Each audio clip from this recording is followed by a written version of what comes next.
ভালোবাসায় ভাষা শহীদদের স্মরণ, স্মৃতির মিনারে সর্বস্তরের মানুষের ফুলের শ্রদ্ধা। 52-71-এর পথ ধরে 24-এর চেতনায় নতুন দেশ গড়ার প্রত্যয়।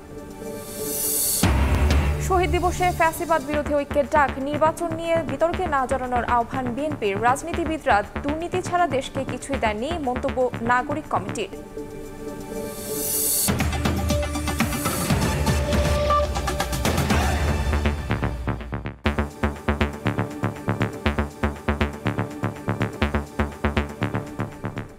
প্রবাসের সময় সঙ্গে আছি আমি তাহমিনা তন্নি। হৃদয়ে নিংড়ানো ভালোবাসা আর শ্রদ্ধায় ভাষা শহীদদের স্মরণ করল জাতি।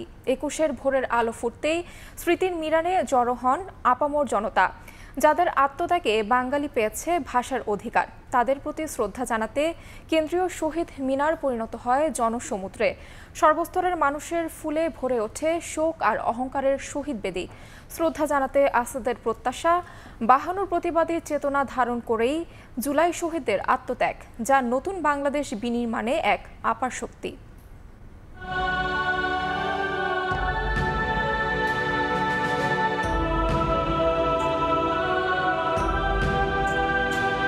কারো হাতে একটি ফুল, কারো হাতে এক গুচ্ছ। খালি পায়ে শহীদ মিনারমুখী লাখো মানুষের কণ্ঠে বিষাদ মাখা চিরচেনা সেই গান।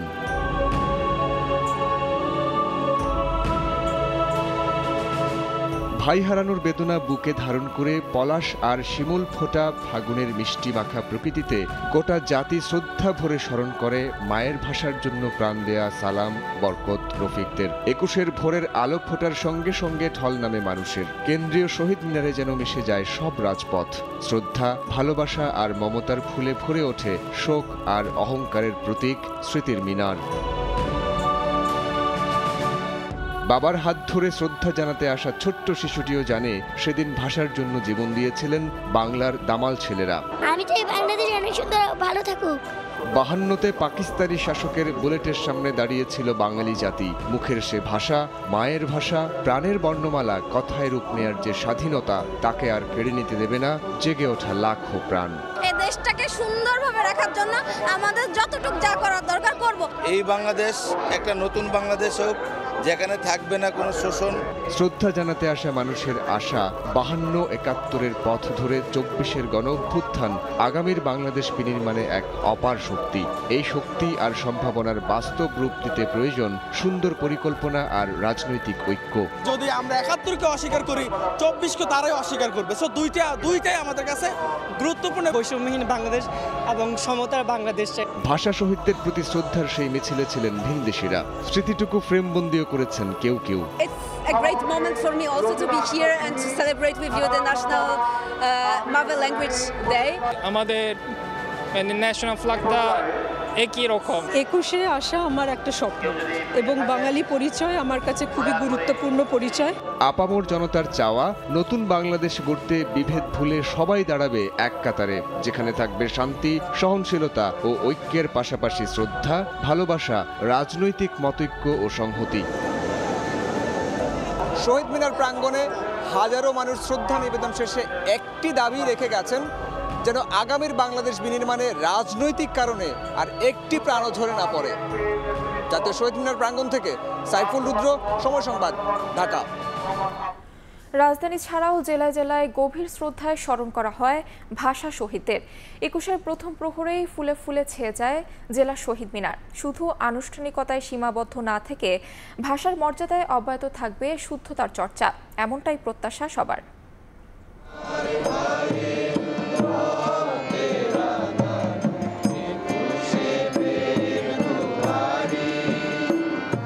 ফাগুনের স্নিগ্ধ ভোরে খালি পায়ে প্রভাত ফেরি, কচিকাঁচা শিশু কিশোর, যুবক বৃদ্ধ, সবার কণ্ঠে ভাষার গান। মাতৃভাষা বাংলার দাবিতে যারা বুকের তাজা রক্ত ঢেলে দিয়েছিলেন, সেই দামাল ছেলেদের শ্রদ্ধা ভরে স্মরণ করছে গোটা জাতি। দেশের সব জেলায় যথাযথ মর্যাদায় পালিত হচ্ছে শহীদ দিবস ও আন্তর্জাতিক মাতৃভাষা দিবস। জেলার কেন্দ্রীয় শহীদ মিনারগুলোতে ছিল হাজারো মানুষের ঢল। এ সময় কেন্দ্রীয় শহীদ মিনারে ফুল দিয়ে শহীদদের গভীর শ্রদ্ধা জানায় বিভিন্ন রাজনৈতিক, সামাজিক ও সাংস্কৃতিক সংগঠন। ভাষার জন্য যারা প্রাণ দিয়েছে তাদেরকে ফুল দিতে এসেছি। আমরা চাই আমার সন্তান যেন আমার দেশের, আমার ভাষা সম্মান করতে শেখে। বাংলায় কথা বলা এটা যে কত একটা গর্বের ব্যাপার, এর মানে কোনো তুলনা আমরা করতে পারবো না। স্বাধীন দেশ পাওয়ার ক্ষেত্রে 52-21 ফেব্রুয়ারি অত্যন্ত গুরুত্বপূর্ণ ভূমিকা পালন করেছে। মহান ভাষা দিবস উপলক্ষে বিভিন্ন শিক্ষা প্রতিষ্ঠানে প্রকাশ করা হয় দেয়ালি কাপ। এতে তুলে ধরা হয় 52 ভাষা আন্দোলনের ইতিহাস। বাংলাকে জাতিসংঘের দাপ্তরিক ভাষার মর্যাদা দেওয়ার পাশাপাশি সর্বস্তরে বাংলা ভাষা প্রচলনের দাবি জানান শ্রদ্ধা জানাতে আসা মানুষ। ইংরেজি ভাষা অফিস আদালতে ব্যবহার করা চলবে না, এইটা 74 সালের থেকেই এই আইন প্রযোজ্য, কিন্তু আইনটা প্রয়োগ হয় নাই। সবার দাবি যে বাংলা ভাষা সব জায়গায় প্রচলিত হোক। শহীদ মিনারে আগত মানুষের আশা শুধু আনুষ্ঠানিকতায় সীমাবদ্ধ না থেকে ভাষার মর্যাদায় অব্যাহত থাকবে শুদ্ধ বাংলা চর্চা। সর্দার মোহাম্মদ আরিফ, সময় সংবাদ। রক্তেরাঙা ফাগুন দিনে শহীদ বেদীদের কোমল হাতে স্পর্শ, ফুল দিয়ে শ্রদ্ধার্ঘ্য। অমর একুশের সকাল থেকেই কেন্দ্রীয় শহীদ মিনারে পদচারণা ছিল শিশু কিশোরদের। তরুণদের কাঁধে নিরাপত্তার দায়িত্ব। আগতরা বলেন, ভাষার দুঃসময়ে এই প্রজন্মের অংশগ্রহণ আশা জাগানিয়া। ধ্রুব ব্যানার্জির রিপোর্ট, ক্যামেরায় ছিলেন মোহাম্মদ শাহিন ও মোবারক হোসেন শুভ।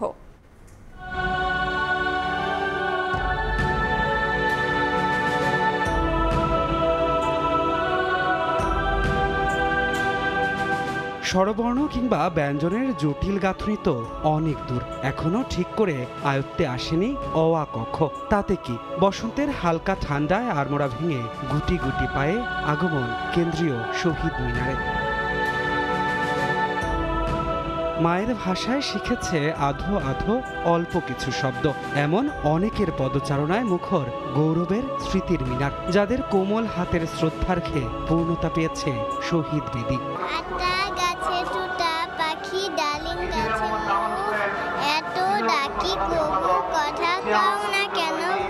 সকালে ঘুম থেকে উঠে রেডি হয়ে শহীদ মিনারে এসে ফুল দিয়ে তারপর এসেছি।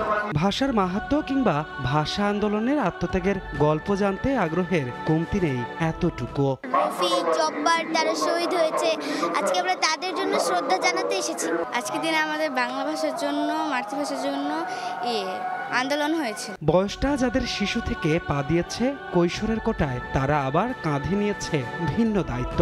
কেউ রোভার স্কাউট, কেউ বিএনসিসি, কেউ আবার দায়িত্ব সামলাচ্ছেন গার্লস গাইড হিসেবে। জনসাধারণের নিবেদিত শ্রদ্ধার্ঘ্য তাদের হাতেই পরিণত হয়েছে মহার্ঘ্যে। তারা সাজিয়ে তুলেছে শহীদ মিনারকে। এটা প্রথমবার, কিন্তু আমি চাই এটা বারবার হোক। এই ডিউটিটা করা সবচেয়ে বড় প্রাপ্তির এবং সবচেয়ে বড় সম্মানের। এতটুকুই আমাদের প্রাপ্তি যে আমরা প্রোগ্রামটা, পুরো অনুষ্ঠানটা সফলভাবে, সুশৃঙ্খলভাবে শেষ করতে পারি। যখন কালের বিবর্তনে চর্চা কমছে মায়ের ভাষার, বিকৃত হচ্ছে প্রতিনিয়ত, ঠিক তখন শিশু কিশোর তরুণের এই প্রয়াস যেন বাংলা এবং বাঙালির গর্বের জয়ধ্বনি। নেক্সট প্রজন্মকে নিয়ে আসা মানে এই ভবিষ্যতে যাতে ইতিহাস কখনো মুছে না যায়। নবীনরাই এগিয়ে নিয়ে যাবে এই দেশকে, আমরা হাতে হাত রেখে এই দেশকে এগিয়ে নিয়ে যাব। আর এরই আজকে যে তরুণদের উচ্ছ্বাস দেখছেন, এরই প্রতিচ্ছবি আজকে প্রতিফলিত হচ্ছে। সবাই মিলে অক্ষুণ্ণ রাখতে হবে ভাষার মর্যাদা, অবিকৃত রাখতে হবে ভাষা আন্দোলনের ইতিহাস। মহান শহীদ দিবসে এই হোক শপথ সকলের। সময়ের সঙ্গে সঙ্গে ভাষার পরিবর্তন অবিস্মভাবী। বাংলা ভাষায়ও এমন অনেক শব্দ আছে যা অনেকাংশে হারিয়ে গেছে। কিছু কিছু শব্দ নিয়ে অভিযোগ আছে বিকৃতিরও। তাই আজকে শহীদ মিনারে আগতরা বলছেন, ভাষাকে রক্ষা করতে দায়িত্ব নিতে হবে তরুণ সমাজকেই। ধ্রুব ব্যানার্জি, সময় সংবাদ, ঢাকা। রাজনীতি নিয়ে ভিন্ন বক্তব্য থাকলেও একুশের প্রেরণায় ফ্যাসিবাদকে রুখে দেওয়ার বিষয়ে একমত রাজনৈতিক দলগুলো। 52, 71 ও 24কে ধারণ করে সামনে এগিয়ে যাওয়ার প্রত্যয় নেতাদের। এদিকে অন্তর্বর্তী সরকারকে বিতর্কে না জড়িয়ে দ্রুত নির্বাচনের আয়োজনের আহ্বান বিএনপি নেতা রুহুল কবির রিজভীর।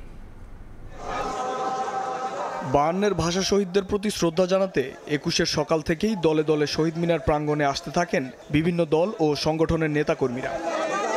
কেন্দ্রীয় শহীদ মিনারে ফুল দিয়ে শ্রদ্ধা জানায় মহানগর বিএনপি, যুবদল ও ছাত্রদল। ভেদাভেদ ভুলে একসঙ্গে কাজ করার আহ্বান নেতাদের। আমরা অবস্থান চাই, সবার রাজনীতি করার অধিকার রয়েছে, সবাই যাতে সেটা চর্চা করতে পারে। 1952 সাল, 1971 সাল এবং 1990-কে ধারণ করে 1924-কে ধারণ করতে হবে, নতুবা বাংলাদেশকে কোনোভাবে ধারণ করা যাবে না। এর আগে কেন্দ্রীয় নেতাদের সঙ্গে নিয়ে ফুল স্মৃতির মিনারে শ্রদ্ধা জানান বিএনপির সিনিয়র যুগ্ম মহাসচিব রুহুল কবির রিজভী। পরে তিনি বলেন, জাতীয় ও স্থানীয় নির্বাচন নিয়ে অন্তর্বর্তী সরকারের বিতর্কে জড়ানো উচিত নয়। আগে স্থানীয় সরকার না, পরে জাতীয় সংসদে এই বিতর্কে অন্তর্বর্তীকালীন সরকারের এই বিতর্কে অংশগ্রহণ করা উচিত নয়। গণতন্ত্রে বিশ্বাসী রাজনৈতিক দল ক্ষমতায় থাকলে পরে অবাধ সুষ্ঠু নির্বাচন স্থানীয় সরকারে হওয়া সম্ভব। 21-এর প্রথম প্রহরে শহীদ মিনারে শ্রদ্ধা জানায় বৈষম্য বিরোধী ছাত্র আন্দোলন ও জাতীয় নাগরিক কমিটি সহ বিভিন্ন ছাত্র সংগঠন। ছাত্রনেতারা অভিযোগ করেন, ফ্যাসিবাদী শাসন আমলে শহীদ মিনারে শ্রদ্ধা জানানোর অধিকার থেকেও বঞ্চিত হয়েছে অনেক সংগঠন।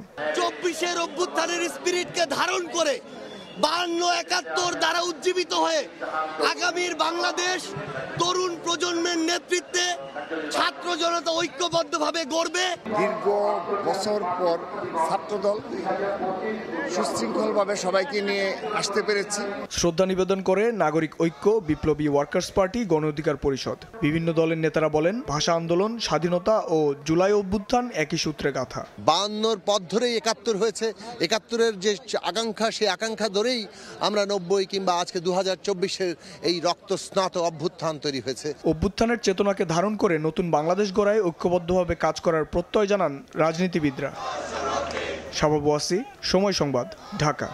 রাজনীতিবিদরা দুর্নীতি ছাড়া দেশকে কিছুই উপহার দিতে পারেনি, তারা ব্যর্থ হয়েছে বলেই 36 দিনের আন্দোলন সফল হয়েছে বলে মন্তব্য করেছেন জাতীয় নাগরিক কমিটির যুগ্ম আহ্বায়ক সারোয়ার তুষার। শুক্রবারে বিকেলে রাজধানীর বাংলা মোটরে জাতীয় নাগরিক কমিটির উদ্যোগে মহান 21শে ফেব্রুয়ারি উপলক্ষে আলোচনা সভায় এমন কথা বলেন তিনি।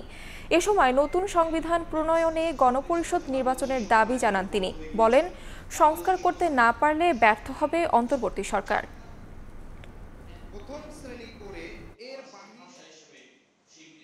যে এই রাজনৈতিক দলগুলো যারা অষ্টপ্রহর আমাদেরকে জ্ঞান দেয় যে আমরা রাজনীতি বুঝি না, আর তারা মহা রাজনীতি বুঝে, তারা এরশাদকে, যাকে আমাদের ছাত্র জনতা পতন ঘটিয়েছে, সেই এরশাদকে তারা মৃত্যুর শেষ দিন পর্যন্ত রাজনীতি করতে দিয়েছে। এখনো তারা বলতেছে যে শেখ হাসিনাকে আসতে দিবে তারা, শেখ হাসিনা আওয়ামী লীগ নির্বাচন করুক, জনগণ নাকি সিদ্ধান্ত নিবে। এটা নাকি আমরা নাকি বলতে পারবো না যে আওয়ামী লীগের বিরোধিতা, মানে আওয়ামী লীগের নিষিদ্ধ কিংবা নিবন্ধন বাতিলের দাবি নাকি করা যাবে না, জনগণ নাকি নির্বাচনের মাধ্যমে সিদ্ধান্ত নেবে। আরে ভাই, এখন তো বলতে হয় যে আমরা কি বোকা নাকি? 5 অগাস্টে তো আমরা ইতিমধ্যেই তো এই জনগণ তো আওয়ামী লীগের বিরুদ্ধে রায় দিয়েছে। আওয়ামী লীগ নিষিদ্ধ ও বিডিআর সহ সব হত্যাকাণ্ডের বিচারের দাবিতে চট্টগ্রামে বিক্ষোভ মিছিল করেছে বৈষম্য বিরোধী ছাত্র আন্দোলন। শুক্রবারে বিকেলে নগরীর লালদিঘি মাঠ থেকে মিছিলটি বের হয়ে বিভিন্ন সড়ক প্রদক্ষিণ করে। পরে মিছিলটি প্রেস ক্লাবে গিয়ে শেষ হয়। এতে ব্যানার ও ফেস্টুন নিয়ে অংশ নেন মহানগর ও বিভিন্ন উপজেলা থেকে আসা শিক্ষার্থীরা। আওয়ামী লীগকে নিষিদ্ধের বিভিন্ন স্লোগান দেন তারা। মুক্তিযুদ্ধ ও ভাষা আন্দোলনের শহীদদেরও স্মরণ করেন শিক্ষার্থীরা।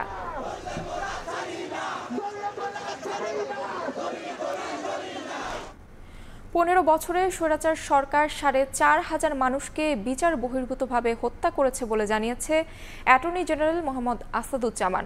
শুক্রবার বিকালে ঝিনাইদহের শৈলকুপায় এক অনুষ্ঠানে একথা জানান অ্যাটর্নি জেনারেল।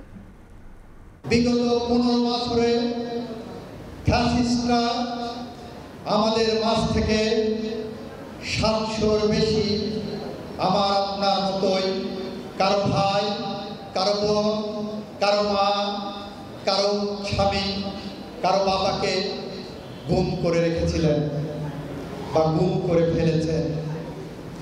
4,500-এর উপরে মানুষকে বিনা বিচারে গুলি করে হত্যা করা হয়েছে। রমজানের 8 দিন বাকি থাকলেও বাজারে ফেরেনি উধাও হওয়া 5 লিটার সয়াবিন তেলের বোতল। সংকট রয়েছে 1 ও 2 লিটারের বোতলও। এদিকে গরুর মাংসের দাম স্থিতিশীল থাকলেও বেড়েছে খাসির মাংসের দাম। স্বস্তি ফিরেছে মুরগির দামে। কমতির দিকে চিনি, ছোলা, ডাল ও খেজুরের দাম। আমি 5 লিটার তেল কিনতে পারিনি, 2 লিটার কিনেছি। আমার 7 লিটার দরকার, ওনারা বললো আপনি 2 লিটার নিয়ে যান। তেল খুঁজে পাইছি মানে কষ্ট, এখন তেলের বাজার খুব চড়া। রমজানের আগে ভোক্তার অসহায়ত্বের প্রমাণ মিলছে সয়াবিন তেলের খুচরা ব্যবসায়ীদের কাছেও। তাদের দাবি, ডিলারদের কাছ থেকে চাহিদা মতো তেল মিলছে না, পুরোপুরি বন্ধ হয়ে গেছে 5 লিটার বোতলের সরবরাহ। সারাদিন যায় তেলের লেগে খারিয়ে থাকি, 1 কার্টন 2 কার্টন পাই, 5 লিটার তেল পাচ্ছি না, ইনটেক তেল পাওয়া যাচ্ছে না। আর যাই পাই এটা গায়ে রেটে আনতে হয়, আমরা গায়ে রেটের থেকে বাড়িয়ে বিক্রি করতে হয়। রমজানের বাকি আর 1 সপ্তাহ আছে, একই বাড়ির সরবরাহ সয়াবিন বন্ধ, বাজারে আছে পাম তেল। বাংলাদেশ ব্যাংকের তথ্য বলছে, চলতি অর্থ বছরে অক্টোবর থেকে জানুয়ারি পর্যন্ত 4 মাসে সয়াবিন তেল আমদানি হয়েছে 5,98,252 টন। গত অর্থ বছরের একই সময়ের তুলনায় যা 34 ভাগ বেশি। তাহলে বাজারে কেন তেলের সংকট? এখনো সরকারের পক্ষ থেকে কোনো সুসংবাদ দেখতেছি না, আর সরকার না উদ্যোগ নিলে আসলে এই সংকটটা কাটবে না। 5 লিটার সর্বোচ্চ 100 কার্টুন 90 কার্টুন করে দিচ্ছে, আর মার্কেটের চাহিদা মিনিমাম 1000 কার্টুন। রমজানের অতি প্রয়োজনীয় পণ্য ছোলা, ডাল ও খেজুরের দাম কমতির দিকে। ছোলা চিনি তো বাজার এখন ডাউনে আসছে। ছোলা যেরকম কিছুদিন আগে বেশি আপনার 120 টাকা, এখন সর্বনিম্ন আপনার 5 টাকা, আপনার 100 টাকা, 102 টাকা এরকম বিক্রি করা যাচ্ছে। ছোলা, খেসারি, ডাবলি, চিনি, খেজুর এগুলোর দাম স্থিতিশীল আছে, কম আছে। রমজানে বাজার ক্রেতাদের নাগালে রাখতে তদারকি অব্যাহত রাখার দাবি ভোক্তাদের। MS আরিফিন, সময় সংবাদ, ঢাকা। রমজানকে সামনে রেখে পর্যাপ্ত ভোগ্যপণ্যের আমদানি হচ্ছে বলে জানিয়েছে বাংলাদেশ ব্যাংক। ঋণপত্রের তথ্যে বলা হয়েছে, জানুয়ারি পর্যন্ত গেল 4 মাসে বছর ব্যবধানে ভোজ্য তেলের আমদানি বেড়েছে 34%, চিনি বেড়েছে 20% ও ছোলা 64%। অর্থনীতিবিদরা বলছেন, এসব পণ্য বাজারের চাহিদা অনুযায়ী সরবরাহ করতে না পারলে স্বস্তি মিলবে না ভোক্তার। ভোজ্য তেল গড়ে প্রতি মাসে 1.5 থেকে 2 লাখ মেট্রিক টন চাহিদা থাকলেও রমজানে তা হয়ে যায় দ্বিগুণ। এই পণ্যটি প্রায় 1.5 মাস ধরে নিত্যপণ্যের বাজারে পড়েছে সরবরাহ সংকটে। অথচ বৃহস্পতিবার বিকেলে বাংলাদেশ ব্যাংক জানালো, 1 বছর আগের তুলনায় গেল অক্টোবর থেকে জানুয়ারি পর্যন্ত 4 মাসে দেশে ভোজ্য তেল আমদানি হয়েছে 5,98,252 মেট্রিক টন, যা 1 বছর আগের তুলনায় 34% বেশি। এলসি নিষ্পত্তির হালনাগাদ ওই পরিসংখ্যানে দেখা যাচ্ছে, রমজানের চাহিদা বেড়ে দ্বিগুণ হয়ে যাওয়া পণ্য চিনির আমদানি গেল জানুয়ারি পর্যন্ত 4 মাসে 20% বেড়ে ঠেকেছে 4,54,034 মেট্রিক টনে। বছর জুড়ে এই পণ্যের চাহিদা 18 থেকে 20 লাখ মেট্রিক টন হলেও রমজানেই দরকার হয় প্রায় 3 লাখ মেট্রিক টন। রমজানের চাহিদা বাড়ে ছোলার। বছর জুড়ে 1,40,000 মেট্রিক টন দরকার হলেও রোজার 1 মাসেই প্রয়োজন হয় 90,000 মেট্রিক টনের বেশি। বাংলাদেশ ব্যাংকের তথ্য, গেল জানুয়ারি পর্যন্ত 4 মাসে ছোলা আমদানি হয়েছে 97,555 মেট্রিক টন। বছর ব্যবধানে যা বেড়েছে 64%। এ সময়ে বছর ব্যবধানে খেজুরের আমদানি 23% বেড়ে দাঁড়িয়েছে 14,420 মেট্রিক টনে। ডাল জাতীয় পণ্যের আমদানি 40% বেড়েছে, 1,09,378 মেট্রিক টন থেকে বেড়ে দাঁড়িয়েছে 1,57,837 মেট্রিক টনে। মটর ডালের আমদানি বেড়েছে 85%। পেঁয়াজের আমদানিও 2% বেড়ে 2,80,611 মেট্রিক টনে ঠেকেছে। অর্থনীতিবিদরা বলছেন, আমদানি বৃদ্ধির পরিসংখ্যান তখনই তৃপ্তি দিবে যদি তা চাহিদা মতো সরবরাহ করা হয় বাজারে। এখন কিন্তু আসলে বাজারে সরবরাহ অস্বাভাবিক হওয়ার তেমন কোনো কারণ নেই।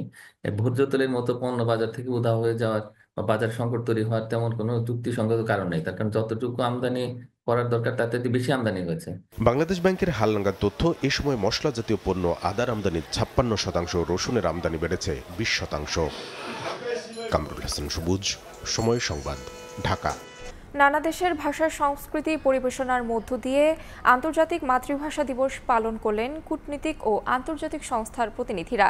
ফরেন সার্ভিস একাডেমির অস্থায়ী শহীদ মিনারে শ্রদ্ধাও জানিয়েছেন তারা। এ সময় ভাষার জন্য বাংলাদেশের মানুষের আত্মত্যাগকে ইতিহাসের অনন্য ঘটনা বলে উল্লেখ করেন।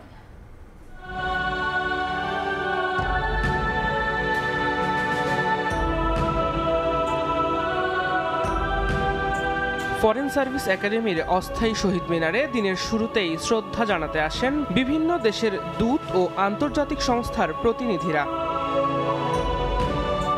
পরে পররাষ্ট্র মন্ত্রণালয়ের আয়োজনে টেকসই উন্নয়নের জন্য মাতৃভাষা শীর্ষক এক আলোচনা সভা ও সাংস্কৃতিক পরিবেশনা অনুষ্ঠিত হয়। এ সময় মাতৃভাষার জন্য বাংলাদেশের মানুষের আত্মত্যাগের ইতিহাসের প্রশংসা করে ইউনেস্কোর বাংলাদেশ প্রতিনিধি সুশান ভাইস বলেন, পৃথিবীতে মায়ের ভাষায় কথা বলার স্বাধীনতার জন্য সংগ্রাম একটি অনন্য ঘটনা। বাংলাদেশের মতো পৃথিবীর সব দেশের শিশুরা মাতৃভাষায় কথা বলুক। When students learn in their mother tongue, comprehension, engagement and critical thinking are enhanced. And this is what we wish to see for every child in every country around the world. And Bangladesh is well on the journey to making this happen. এ সময় টেকসই উন্নয়নে মাতৃভাষার গুরুত্ব তুলে ধরেন পররাষ্ট্র সচিব। তিনি বলেন, জুলাই অভ্যুত্থান সংস্কৃতি সহ সব ক্ষেত্রে সমতা নিশ্চিতের সুযোগ তৈরি করেছে। বাংলা ভাষা ও সংস্কৃতি বিশ্বব্যাপী ছড়িয়ে দিতে গুরুত্বের সঙ্গে কাজ করছে বর্তমান সরকার। Young people have provided a unique opportunity to establish equality and justice and to eliminate all forms of discrimination, including cultural exploitation. Languages count for sustainable development can also be deemed relevant to the notion of intergenerational continuance of legacy. পরে দেশি বিদেশি বিভিন্ন ভাষায় সাংস্কৃতিক পরিবেশনার মধ্য দিয়ে শেষ হয় এই আয়োজন। দিন মোহাম্মদ সাব্বির, সময় সংবাদ, ঢাকা। দিন দিন বাংলা ভাষার বিকৃতি ধারণ করছে প্রকট রূপে। বাংলা ভাষার প্রতি উৎসাহী ও মনোযোগীও নয় নতুন প্রজন্ম। প্রতি বছর 21শে ফেব্রুয়ারিতে এই বিষয়টি নতুন করে পীড়া দিয়ে যায়। একটি ভাষায় বেড়ে ওঠা প্রচার প্রসারের পেছনে থাকে বহু ত্যাগ, থাকে সীমাহীন শ্রম ও সাধনা। মোহাম্মদ শাহিনের তোলা ছবিতে বিস্তারিত জানাচ্ছেন রৈনক নিয়ন্তা। ঢাকা কেমন আছেন আপনারা? নিশ্চয়ই ভালো। আর এখন আমরা চলে যাব গান। না বাংলা না ইংরেজি, কথাগুলো শুনতে মন্দ লাগে না এই প্রজন্মের শ্রোতাদের। কিন্তু সমস্যা হলো এসব ভাষা ঠিকঠাক বুঝতে পারেন না অনেকেই। রেডিও শুনি কিন্তু আগের মতো বোঝা যায় না। হাতে অনেক কম সময় আছে তো, and plus I have to call the other girls as well. তথাকথিত ইংরেজি ঢঙে বাংলার সঙ্গে ইংরেজি শব্দ ব্যবহার, এ দুইয়ের সঙ্গে আবার যোগ হয়েছে হিন্দিও। সব মিলিয়ে এ যেন এক সংকর ভাষা।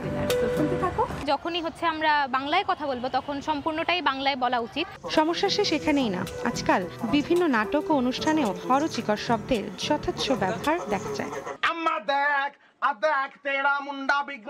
অতি আধুনিকতার নামে অদ্ভুত উচ্চারণে বাংলা ও ইংরেজির মিশেলে এক জগা খিচুড়ি বাংলা শোনা যায় বেসরকারি সব রেডিওর অনুষ্ঠানে। যারা একেবারে উপর থেকে এটা মনিটরিং করছেন তারা শুধুমাত্র নির্দিষ্ট মাসে নয়, সারা বছর যদি এইটা মনিটরিং করেন তখন কি হয়, বাকিরা হলেও একটু সাবধান হয়। এমন মিশ্র ভাষার ব্যবহার কমানোর উপায় কি? যদি এমন হয় সরকার একটা পলিসি করে বাংলা মিডিয়াম স্কুল হোক অথবা ইংলিশ মিডিয়াম স্কুল হোক, সব জায়গায় বাংলাকে বাধ্যতামূলক এটা করতেই হবে। মায়ের ভাষা কেড়ে নিতে ৭৭ বছর আগে এই এক কঠিন ঘোষণার প্রতিবাদে আন্দোলনের নামে বাঙালি ভাষার শুদ্ধ ব্যবহারে সচেতনতা বাড়াতে অনেককেই সোচ্চার হতে দেখা যায়। বিশেষজ্ঞরা বলছেন সম্পাদকীয় নীতিমালার একটু শক্ত হলেই কমানো যেতে পারে এই ধরনের মিশ্র ভাষার ব্যবহার। রৌনক নিয়ন্তা, সময় সংবাদ, ঢাকা। আন্তর্জাতিক মাতৃভাষা দিবসে দিনভর ক্রেতা দর্শনার্থীদের উপচে পড়া ভিড় ছিল বইমেলায়। কেন্দ্রীয় শহীদ মিনারে ভাষা শহীদদের শ্রদ্ধা জানিয়ে মেলায় যান লেখক পাঠকরা। বিশেষ দিনটি শুরু হয় শিশু প্রহরে কচিকাচাদের পদচারণায়। ভাষার জন্য জীবন উৎসর্গের অনন্য ইতিহাসকে ধারণ করে যে বইমেলা, তার পূর্ণতার দিন 21শে ফেব্রুয়ারি। তাই তো শুক্রবার সারাদিনই বইমেলায় ছিল উপচে পড়া ভিড়। সোনার বাংলা আমি তোমার ভালোবাসি। বইমেলার দিনের শুরুটা হয় কচিকাচাদের পদচারণায়। ছবি কিংবা রূপকথার গল্প ছড়ার পাশাপাশি স্টলগুলোতে 21শে শিশুতোষ বইয়ে বাড়তি মনোযোগ ছিল কারো কারো। কিছুক্ষণ আগে শহীদ মিনারে গিয়েছিলাম, ওখান থেকে বইমেলায় এসেছি। আমি কালকেও এসেছি, আজকেও এসেছি, আর আমি শহীদ মিনারেও গিয়েছি, ফুল দিয়ে শ্রদ্ধাও জানিয়ে এসেছি। বাচ্চাদেরকে নিয়ে আসছি, বাচ্চারা যেন ইতিহাস ঐতিহ্যের সাথে পরিচিত হতে পারে। বেলা গড়াতেই পাঠক লেখকদের মিলন মেলায় পরিণত হয় বইমেলা। স্টলগুলোতে দেখা যায় উপচে পড়া ভিড়। ভাষার মাস, এই সময় আমাদের বাংলাদেশের মানুষদের ভেতরে একটা এমন এক বোধের জাগ্রত হয় পুরো দেশ নিয়ে, ভাষা নিয়ে, এটা ভালো লাগার। সোশ্যাল মিডিয়ায় আমরা যেভাবে আসক্ত হয়ে পড়তেছি, বই পড়া, বাংলা সাহিত্য নিয়ে চর্চা করা, এগুলো প্রায় আমাদের সমাজ থেকে কমে যাচ্ছে একে একে। ক্রেতা দর্শনার্থীর ভিড় থাকায় প্রকাশকদের জন্য দিনটি ছিল স্বস্তির। মেলার শেষ দিন পর্যন্ত বেচা বিক্রির ধারাবাহিকতা থাকবে বলে প্রত্যাশা তাদের। হাসান ওয়ালি, সময় সংবাদ, ঢাকা। এবারে আন্তর্জাতিক খবর। এবার ব্রিক্স জোটের দেশগুলোর ওপর 150% চড়া শুল্ক আরোপের হুঁশিয়ারি দিয়েছেন মার্কিন প্রেসিডেন্ট ডোনাল্ড ট্রাম্প। পাশাপাশি সদস্য দেশগুলোর সঙ্গে কোনো ধরনের বাণিজ্য না করারও স্পষ্ট বার্তা দিয়েছেন তিনি। এছাড়া কানাডাকে আবারও যুক্তরাষ্ট্রের 51তম অঙ্গরাজ্য বলে টিপ্পনি কাটেন প্রেসিডেন্ট ডোনাল্ড ট্রাম্প। যেখানেই প্রতিবন্ধকতা সেখানেই বাণিজ্য শুল্কের দেয়াল তুলে দিচ্ছেন মার্কিন প্রেসিডেন্ট ডোনাল্ড ট্রাম্প। বিশ্ববাজারে ডলারের আধিপত্য ধরে রাখতে এবার চোখ রাঙালেন ব্রিক্সের ওপর। স্থানীয় সময় বৃহস্পতিবার রাজধানী ওয়াশিংটন ডিসির রিপাবলিকান গভর্নর অ্যাসোসিয়েশনের এক সভায় যোগ দেন ট্রাম্প। এ সময় ডলারে বিকল্প আনার চিন্তা করা ব্রিক্স জোটের দেশগুলোর ওপর 150% উচ্চ মূল্যের শুল্ক আরোপের হুঁশিয়ারি দেন তিনি। পাশাপাশি সদস্য দেশগুলোর সঙ্গে কোনো ধরনের বাণিজ্য না করারও স্পষ্ট বার্তা দেন ট্রাম্প। সে তালিকায় থাকবে চীনও। ব্রিক্স ডলারের বাজার ধ্বংসের চেষ্টা করছে। তারা একটি নতুন মুদ্রার প্রচলন করতে চায়। হয়তোবা চীনা ইউয়ান ব্যবহারে আগ্রহী তারা। যদিও ট্রাম্পের এই হুঁশিয়ারির পর এখনো কোনো প্রতিক্রিয়া জানায়নি ব্রিক্সের সদস্য দেশগুলো। পশ্চিমা বলয় থেকে নিষ্কৃতি পেতে বিকল্প অর্থনৈতিক জোট হিসেবে ব্রিক্সের জন্ম। 2023 সালে ডলারের পরিবর্তে নতুন অভিন্ন মুদ্রা প্রচলনের প্রস্তাব করেন ব্রিক্সের সদস্য দেশ ব্রাজিল, চীন, ভারত, রাশিয়া ও দক্ষিণ আফ্রিকার নেতারা। আর সেখান থেকেই সূত্রপাত ব্রিক্স ও যুক্তরাষ্ট্রের সরাসরি দ্বন্দ্বের। শুধু ব্রিক্সকে হুঁশিয়ারি দিয়ে ক্ষান্ত হননি ট্রাম্প, টিপ্পনি কাটেন কানাডাকেও। কানাডা যুক্তরাষ্ট্রের 51তম অঙ্গরাজ্য হয়ে গেছে বলে দাবি করেন তিনি। মৌসুমী সাথী, সময় সংবাদ। দক্ষিণ আফ্রিকায় বাংলাদেশি হাই কমিশনারের পাসপোর্ট কার্যক্রমের উদ্বোধন করা হয়েছে। স্থানীয় সময় বৃহস্পতিবার আয়োজিত এই অনুষ্ঠানে সভাপতিত্ব করেন হাই কমিশনার শাহ আহমেদ শফি। প্রধান অতিথি হিসেবে উপস্থিত ছিলেন স্বরাষ্ট্র মন্ত্রণালয়ের অতিরিক্ত সচিব মোহাম্মদ মিজানুর রহমান।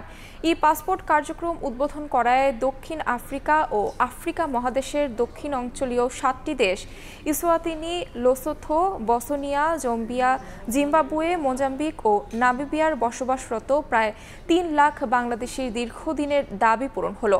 এসব দেশে অবস্থানরত বাংলাদেশি নাগরিকরা এখন থেকে পাসপোর্টের জন্য মিশনে আবেদন করতে পারবেন। আনুষ্ঠানিক উদ্বোধন শেষে কয়েকজনকে পাসপোর্ট ডেলিভারির স্লিপ হস্তান্তর করা হয়।